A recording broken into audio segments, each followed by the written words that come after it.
नमस्कार, मैं हूं doctor Amit Solanki, an eye specialist from Indore, Madhya Pradesh. हम सभी लोग इस चीज़ से ज्ञात है कि टॉबैको कंज्यूम करने से फेफड़े की बीमारियां, हृदय रोग और कैंसर जैसी गंभीर समस्याएं होती है। लेकिन बहुत कम लोगों को ये जानकारी होगी कि टॉबैको कंज्यूम करने से आंखों की भी बहुत प्रकार की समस्याएं होती है, यहाँ तक कि आंखों की रोशनी पूर्ण तरह से जा सकती है। एक ग्लोबल टॉबैको सर्वे के अनुसार भारत में 15 साल की ऊपर की उम्र वालों में से करीब 30% लोग टॉबैको कंज्यूम करते हैं, जिसमें से 15% महिलाएं हैं।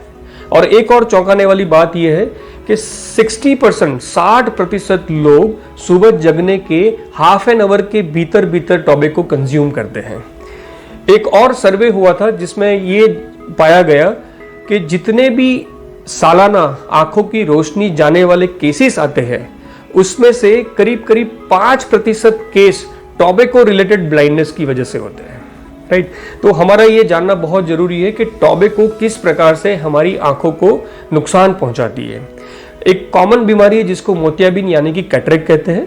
आमतौर पे ये बढ़ती हुई उम्र के साथ होने वाली बीमारी यानी कि 60-70 साल की उम्र में होता है। लेकिन आज के समय में हमारी बदलती हुई जीवन शैली, तनाव और टॉबैको कंज्यूम करने की वजह से मोतियाबिंद बहुत ही यंग एज में आने लगा है। स्मोकिंग और नॉन स्मोकिंग को अगर कंपेयर करें तो स्मोकिंग करने वालों को कैटरेक्ट यानी कि मोतियाबिंद होने की संभावना नॉन स्मोकर के कंपैरिजन में 2 टाइम्स यानी कि 2 गुना होती है।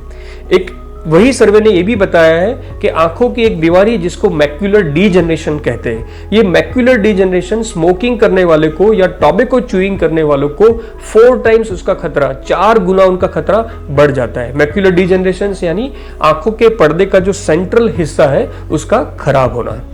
उसके अलावा अगर कोई स्मोकिंग करने वाला या टॉबैको च्यू करने वाला व्यक्ति कॉन्टेक्ट लेंस भी यूज करता है तो ये और भी गंभीर समस्या पैदा कर सकता है, क्योंकि जब स्मोकिंग करने वाला व्यक्ति कॉन्टेक्ट लेंस यूज करता है तो उसकी कॉर्निया के सेंसेशन कम हो जाते हैं, उसका टीयर फिल्म रिटेंशन और स्टेबिलिटी कम हो जाता है, जिसकी वजह से उसको ड्राई आई होने का खतरा बहुत ज्यादा बढ़ जाता है। आगे जाके ऐसे पेशेंट्स को कॉर्निया में अल्सर हो सकता है, जिसकी वजह से आंखों की रोशनी पूर्ण तरह से जा सकती है। कॉर्नियल अल्सर एक गंभीर आंखों की समस्या है।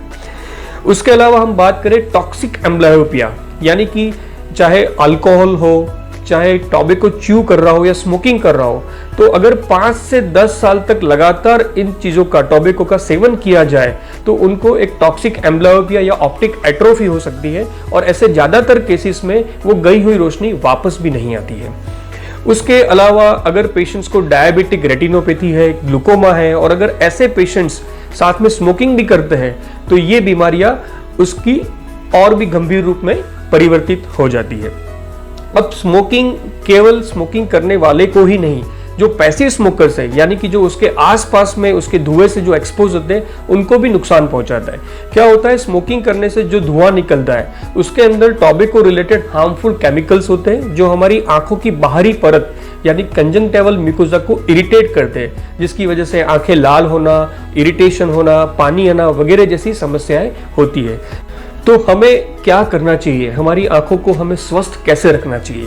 तो अगर आप स्मोकिंग कर रहे हो या टॉबैको कंज्यूम कर रहे हो किसी भी रूप में, तो आज ही संकल्प लीजिए और उस टॉबैको कंज्यूम करने की आदत को धीरे धीरे कम करके उसको हमेशा के लिए त्याग दीजिए। अगर आप पैसिव स्मोकर है तो स्मोकिंग करने वाले लोगों से दूरी बनाए रखिए। आप अपने डाइट में, अपने नियमित आहार में विटामिन, ओमेगा फैटी एसिड्स और एंटीऑक्सीडेंट से भरपूर फल, सब्जियां, ये सब का सेवन करें। आपकी बॉडी को हाइड्रेटेड रखने के लिए कम से कम दिन में 3 लीटर पानी पीजिए। उसके अलावा आंखों की एक्सरसाइज करना बहुत जरूरी है, जैसे कि आंखों को राइट लेफ्ट घुमाना, ऊपर नीचे घुमाना, क्लॉकवाइज एंटी क्लॉकवाइज रोटेट करना। उसके अलावा आजकल हम सभी का स्क्रीन टाइम बहुत बढ़ गया है, तो ऐसे में अच्छे लुब्रिकेंट्स ड्रॉप्स यूज करिए। एंटी ग्लेयर ग्लासेस जो ब्लू कट वाले आजकल आते हैं, वो उससे स्क्रीन से अपनी आंखों को प्रोटेक्ट करने में हेल्प मिलती है। उसके अलावा रेगुलर अपनी आंखों का जांच करवाइए, चेकअप करवाइए। Thank you so much.